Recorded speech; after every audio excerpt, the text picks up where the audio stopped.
Okay, now Dhammesu Dhammanupassati.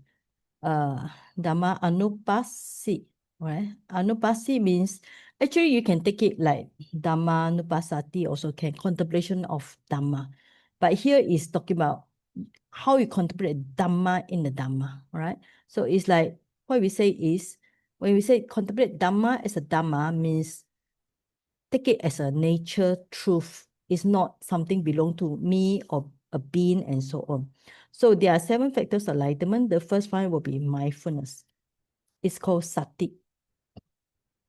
Now here the Pali say, when factors of enlightenment or mindfulness is present within him, a bhikkhu understands. The enlightenment factor of mindfulness is present within me.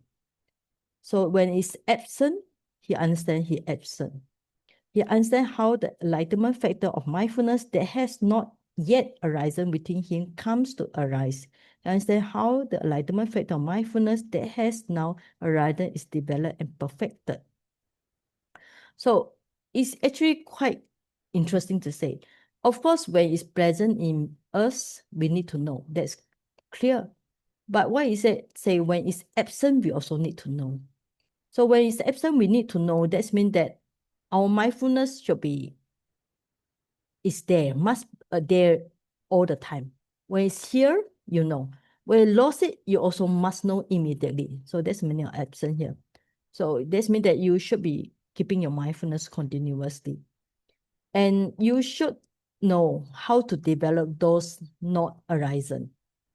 And after that, you must make it, develop it, and after that, you must perfect it.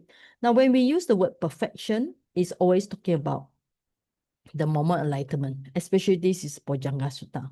So in brief, it's best if present. That's the first one. Second one, if not present, you need to know. And third one, you need to know the factors, the cause and condition to make it arise. And finally, you need to fulfill it. So the first one is this sati. The second one is called Dhamma Vijaya, right? So this Dhamma is actually can means many things like the teaching of the Buddha. So for example, Vijaya, we can call it like investigation of the teaching of the Buddha. Yes, that's why when you read the sutta, not just read the sutta like this, you can investigate, think about the sutta. What's the cause? What's the condition? What is the significance factors in one sutta? Or you can take the Dhamma as phenomena, Namarupa, 5 aggregates, 6 sense base, right? So when you investigate your 6 sense bases, you investigate your Namarupa, you investigate your phenomena, you also, you know. So when you have this investigation, this is actually is a wisdom by itself. It's a knowledge, it's a wisdom. When it's there, the knowledge is there, you should know. When the knowledge is not there, you should know. So you must know also how to develop it, the cause and condition for it to come arise. And after that, you need to develop further and perfect it. So the next one will be effort, all right? It's the same thing. Then the joy. After effort, there's a joy. Then this is a pasadi is tranquility. And after that, there will be samadhi, concentration, and upekkha, equanimity. So, all right. So the Pali actually quite same. And then the last one will be you contemplate all this internally, externally, both internally and both externally. You contemplate the arising phenomena, and then the both arising and vanishing, or mindfulness. There are Dhamma objects established in him to the extent of necessary for knowledge and mindfulness. He abides independently, not clinging to anything in the world. This bhikkhu, this is how a bhikkhu abides contemplating Dhamma object as a Dhamma object, considering 7 factors of enlightenment. All right, so this stop phase is much more on Vipassana. So you means that you need to see, develop the Bojjhanga, not only on your Namarupa, but on everything outside, externally. Then you need to know what is the cause and condition. And when the cause and condition disappear, you also need to know. And you must do it until you have some knowledge and mindfulness. So what's the purpose? So you don't cling to anything in the world. This means that reduce the craving to yourself, to others as well. So now we can see the Bali is like that. They're actually not really much more idea how to meditate, all right? But we can just look at the overall picture. Now, so the first one is we can link about these 7 factors of enlightenment. Actually, in July time, I also plan to go through this one, but I will go through more detail in July. Right. So 7 factors of enlightenment. Mindfulness means you need to do the 4 foundation mindfulness on the body, feeling, mind, and mental objects. So it calls sati. Actually, the meaning of sati, the root is sar. The meaning of sar is actually to remember. So particularly we can say mindfulness means your mind remember. Remember means don't forget the object. So when the mind not the body, it remember, it can not the body. When it not the feeling, it don't forget about the feeling. When it not the different types of mind, it know. And then Dhamma. All right, so sati is the first one. Now, second one is Dhamma Vijaya. So this term is actually, to people, is actually it's difficult. Actually, it's very easy. It's kind of like just a kind of wisdom. Okay, wisdom. So when you read the sutta, you need to analyze the sutta. If we take the Dhamma means the Buddha's teaching, but this Dhamma means your own phenomena, means your mind matter, your 5 aggregates, anything, 6 sense basis. You need to understand. You need to understand the nature. What's the nature? Nature means everything is arising, passing away. Anicca, dukkha, anatta. Okay, so you can just say in brief, we are trying to see about what is anicca, dukkha, anatta.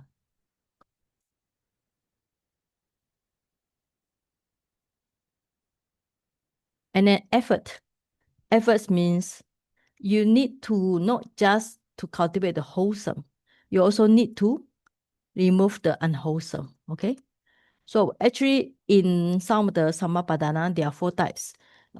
2 to do with wholesome, 2 to do with unwholesome. Basically, we just need to remove the unwholesome as much as we can and make our mind more pure. All right. And then there will be joy, then tranquility, and so on.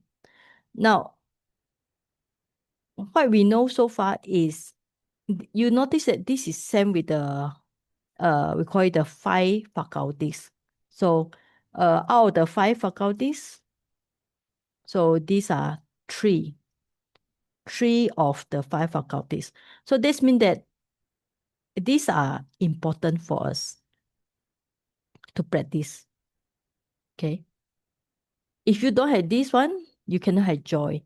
If you don't have investigation, then you don't have the pasadi. So you need mindfulness, Dhamma, uh, Dhamma Vijaya, investigation phenomena, energy, and also these 3. Okay. So these 3 actually we call it the cause. So these 3 are the cause. Based on these 3, then the down day, you will have joy. All right. Now, how do you get joy? Because when you see the truth, okay, then your mind start to make more effort. When you make more effort, you understand the Dhamma, then you got joy. This joy is not the worldly joy, it's the spiritual joy because you understand that the Buddha's teaching is right. And when you have enough mindfulness, you see everything arise, pass away. So you have joy about the Dhamma. So when your joy, there are 5 types of joy. So when the joy become very strong, finally it changed to tranquility. Okay, so there are 5 types of joy, like lightning joy, momentary joy, and pervasive joy. So when it's become very small, very strong, so you have tranquility. Tranquility and joy is different. Joy is sometimes can be very short, but tranquility is much more longer, deeper, and it's more calming. So it's sometimes we call it same with the like sukha, happiness.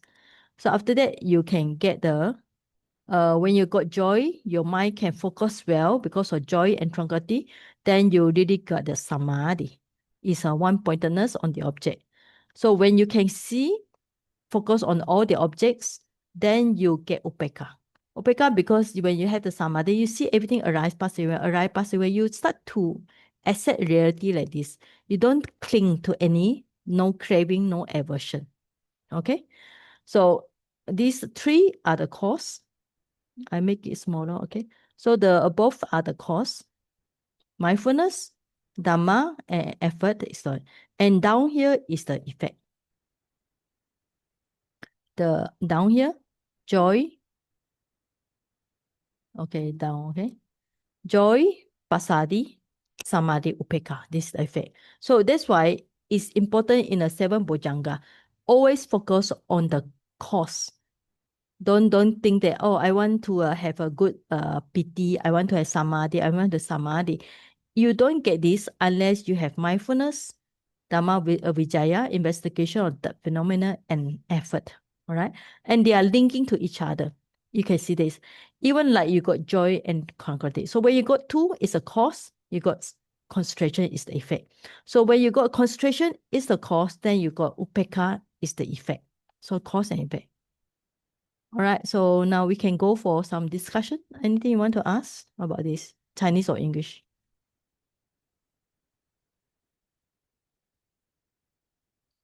Any question?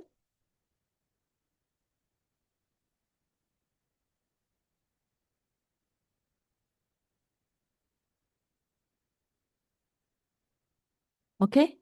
Okay, now how do we practice in meditation? Same also, right? So you need mindfulness, whether you are doing walking meditation, sitting meditation, or anything. Then not just enough, you need to apply some wisdom. That's why people thought you practice meditation. Yes, but if you want to make it as a bojjhanga, factors of enlightenment, you need to always apply your knowledge. Means incline the mind to see anything as anicca, dukkha, anatta. Okay. And you make sure your effort is just right. Because sometimes when your effort is too strong, effort is good when your mind is very dull. So you need Dhamma Vijaya, effort and joy. But it's a problem is when your mind is already too active. So for example, how you increase the effort by walking meditation, right? So when you walk and walk, when you walk, you find that your mind is too active. Then you need to do the opposite. Sitting meditation make your mind calm down. So you need something to calm the mind. There's a tranquility, concentration, and upekkha. Okay? So you need to balance between seven factors of enlightenment with these two. Sometimes you need to make it active. Sometimes you need to make it calming. Right. So that's why I always have the different posture between sitting and walking. And even lying down. Lying down is when you are very tired, you know. No, we don't encourage you to lie down unless you got back pain. So even you back pain, you just lie down for a while, then start to walk. Always don't just sit down. Even because sometimes when you sit down, you feel very dull. Because the moment you close your eyes, it remind you of what? Sleeping. That's a problem when we close the eye. Sometimes in nowadays, some modern method, they say you can sit down, but you open your eyes. Okay. Okay. Now, any question about this before we go for meditation? Yes, Michael. Mm, what is the I mean the practice of dana, sila, bhavana affecting the Okay. meditation? Dana is Dana is very easy because just give things. Sila is much more difficult because you need to curb your desire. Don't kill, don't steal. So Dana is a basic practice. Sila is also basic practice, but it's much more little bit difficult. Bhavana is the last one. Is a meditation. Either you practice vipassana or samatha. You need to control your mind even further. So in terms of training, Dana is easy, Sila is a middle, Bhavana is difficult. And Bhavana can divide it into Samatha or Vipassana. Okay. And to make the Bhavana fully developed, then you need to practice the Bojjhanga. All right. So it's because in the sutta, there are many suttas and there are many different ways or method. For example, some sutta will talk about bojjhanga, some sutta will talk about Four Noble Truth, some sutta will be talk about Six Sense Door. So all these are different guidelines given by Buddha according to the audience. So if the Buddha see the person can practice well, he will talk straight away to Vipassana. He say, if for example some people ask him, like the Visakha, she want to know the benefits of dana, then the Buddha will preach the dana. Okay, or like to Anatta Pindika, he will talk about the joy, the good result, benefits of giving, because Anatta Pindika and Visakha are more towards the charity. So all these are same Dhamma, but just the different types of how you practice according to persons. All right. Okay. Next question. Sayaji, I have one question. There is a doubt. Okay. It's regarding the observation, sometimes seeing, rising, falling. Okay. But just now we are talking about viriya. It's Yes. four type of viriya. For Yes. those wholesome one, we need to make it arise and to develop it to fullness. Yes. So for when this happen, like to make it manifest and develop into fullness, we are going to, I find that it's like conflict. There is some conflict with the arising, falling. Rising, falling of the abdomen, is it? No, arising and falling of the phenomena. Or phenomena? There are no conflict. The wholesome means make the mind more wholesome, like you increase your generosity, your morality, whatever. Okay, so means increase your more wholesome types of mind, and unwholesome mind like greed, hatred, delusion, you reduce it. So they are not conflicting. All right. So it's just try to pure the mind. Like we say in brief, we can say everything is avoid evil, do good, purify the mind. So as long as our mind become more pure, that's considered a benefit by itself. Okay. So when you want to see arising, passing away, it's more on the vipassana. Yeah, so when we are developing like this wholesomeness and manifest it, is it part of the vipassana?